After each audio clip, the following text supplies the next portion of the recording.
So what we're about to do is we're about to do RDL, which is a Romanian deadlift. Romanian deadlift loads the hamstrings, calves, glutes, upper glutes, also low back musculature, and it just works on maintaining good posture, maintaining a good strong torso, which adds to the overall effect of a good strong core. Okay, so what you're going to do is you're going to pick up the bar. You're going to go over under grip. It's a very strong grip. All right, you don't want to go too over. You want to go over under grip. Nice and tall chest.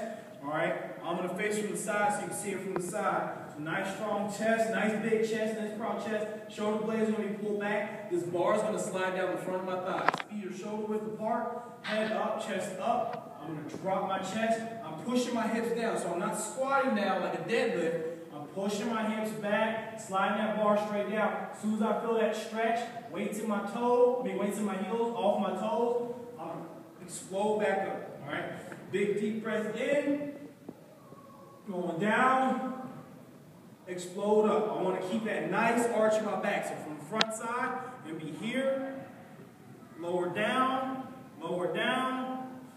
explode back up, keeping that nice arch tight in my back. Explode the hips forward.